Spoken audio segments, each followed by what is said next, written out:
Saludamos a Darío García, analista de XTB. Darío, muy buenas tardes. Muy buenas tardes, ¿qué tal?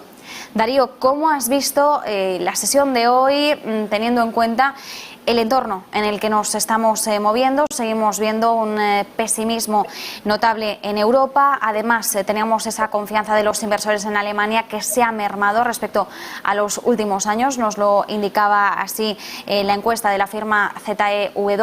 Pendientes de los datos de IPC, de toda esa cascada de datos de inflación que vamos a tener en el día de mañana, no solo en Europa, también el foco puesto en Estados Unidos. ¿Cómo habéis visto la sesión de hoy desde XTB? Pues la sesión de esta jornada de martes empezó positiva, intentando compensar las correcciones con las que arrancábamos este pasado lunes, pero que finalmente con esa publicación del índice del sentimiento proveniente de Alemania, con una publicación por debajo de los 50 puntos en negativo, lastraba la negociación de prácticamente todos los índices durante la sesión de contado en Europa e incluso por los índices estadounidenses durante la negociación de los futuros antes de la apertura de Wall Street. Una vez abierta la apertura a las 9:30 de la mañana, nuestras 3:30 de la tarde, los inversores han intentado compensar durante las pocas horas previas al cierre de las 5:30 las correcciones sufridas durante gran parte de la mañana y que han permitido, en este caso, o que han hecho que el IBEX 35 haya mantenido la mayor parte de la negociación muy por debajo de los 8.000 puntos, incluso llegando a acariciar levemente niveles por debajo de los 7.900 puntos, anotado sobre todo por esas correcciones en la banca y en las energéticas, fruto del nuevo impuesto que pretende aplicar el Gobierno sobre los beneficios extraordinarios y que apenas minutos antes de estas 5:30 ha conseguido mantenerse esa cotización a flote por encima de los 8.000, pero sobre todo también marcado por esa fortaleza en la divisa norteamericana, o mejor dicho, esa debilidad importante que estamos viendo en la divisa comunitaria, en el euro, que ha hecho que veamos finalmente el cruce de la cotización en el euro-dólar por debajo de la paridad, con unos niveles de mínimos intradiarios en los 0,9994 pipos, en este caso de cotización, por debajo de la paridad.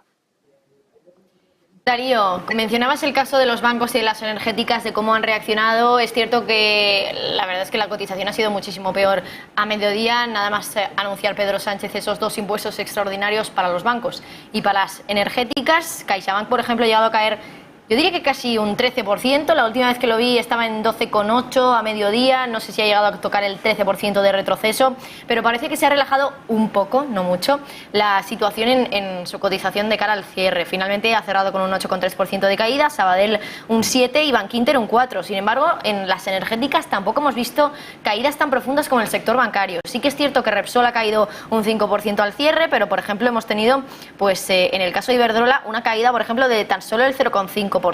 O incluso hemos llegado a ver cómo algunas compañías como Naturgy o Enagas llegaban a cotizar con subidas a lo largo de esta jornada. Bueno, finalmente han terminado en el terreno negativo. Pero ¿por qué hemos visto esta diferencia entre sector energético y sector bancario respecto a la reacción que han tenido en bolsa, teniendo en cuenta que al final los impuestos para las energéticas van a recaudar más dinero? Nos ha dicho Pedro Sánchez que son 2.000 millones frente a lo que van a recaudar los impuestos a los bancos, que son 1.500 millones. ¿Por qué esta divergencia?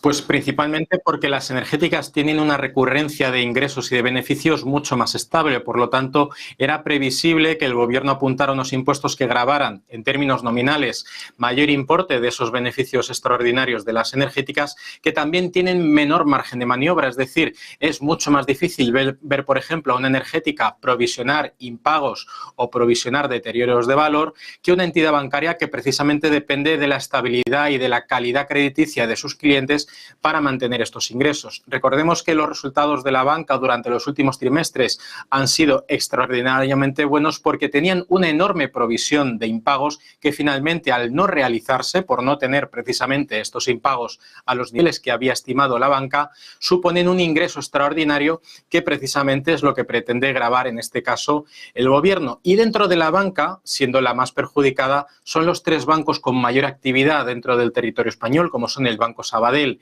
Bankinter y CaixaBank, los más perjudicados, porque este impuesto lógicamente grava esos extraordinarios aunque sean luego resultados consolidados. Sin embargo, el BBVA o el Banco Santander, que recordemos que tienen un negocio mucho más globalizado y de hecho tienen más negocio fuera de España que dentro, han sido las que han sufrido en menor medida precisamente estas medidas previstas por parte del Gobierno, que por otro lado también hay que insistir en que si mientras el Gobierno pretende financiar el incremento del impacto que está teniendo la inflación en nuestro territorio con un importe a financiar de aproximadamente 15.000 millones al año, lo que pretende en este caso recaudar, que recordemos que los impuestos son estimatorios siempre, no son tan concretos como nos podemos pensar, suponen un poquito más del 20% del total que pretende recaudar el Gobierno para compensar el impacto del incremento en la inflación, que también es importante recordar que en la última publicación fue superior al 10%. Darío, estamos ya muy pendientes de esa temporada de resultados empresariales en Estados Unidos. Hoy hemos tenido la referencia de Pepsi, aunque sí que es cierto que tampoco hemos visto grandes movimientos en la compañía. Ahora mismo está rebotando tímidamente un 0,14%. Hemos visto cómo la empresa espera beneficiarse de una mayor demanda y eso a pesar de cómo está trasladando también esa elevada inflación a los precios de cara al consumidor. Está vendiendo los refrescos más caros, unos ingresos de más de 20.000 millones, cifra superior a la esperada por el consenso de analistas. Estamos también pendientes de los bancos jueves y viernes. ¿Qué se espera desde XTB? ¿Cuál es el consenso sobre beneficios en Wall Street? Pues en principio las estimaciones por parte de XTB están muy alineadas con la media del mercado. En principio los bancos deberían ofrecer una guía que refleje claramente el impacto que va a tener esta subida de tipos en su economía real, que ya venimos recordando semanas atrás que lo importante no es lo que el mercado ya ha descontado por esa subida de tipos de interés, sino el reflejo y el impacto real que van a tener estas medidas de política monetaria y de subidas de tipos de interés en Estados Unidos, que recordemos que el objetivo para el cierre del año es situar el rango de tipos o del precio del dinero en el 3,25, 3,5, donde los tipos, además, o el rendimiento del bono americano a 10 años intenta también equiparar su rendimiento al precio del dinero para cierre de año. Será importante ver cómo los bancos intentan prever su próximo semestre del año 2022 e incluso el año 2023, que por el efecto duradero que tendrá el impacto de las subidas de tipos de interés, será un reflejo muy evidente de lo que espera la propia banca, tanto corporativa y de inversión, como son los principales bancos, como otros que conoceremos el viernes, como el caso de Wells Fargo, que es un banco estrictamente comercial. ¿Cuál es precisamente la sensibilidad de la banca y sobre todo de los consumidores y de los clientes bancarios a que, si bien el precio del dinero se encarece y por lo tanto las condiciones serán más perjudiciales, la economía real y por lo tanto la renta disponible precisamente para optar a este tipo de productos? Por lo tanto, más allá de los propios resultados fundamentales, sería importante ver y leer los comentarios de los CEOs y representantes que vayan a publicar los resultados, porque nos ofrecerán o deberían de ofrecernos las expectativas que tienen sobre su entidad en la economía estadounidense. Nos quedamos con ese análisis. Darío García, desde XTB, como siempre, muchas gracias. Un placer, hasta la próxima.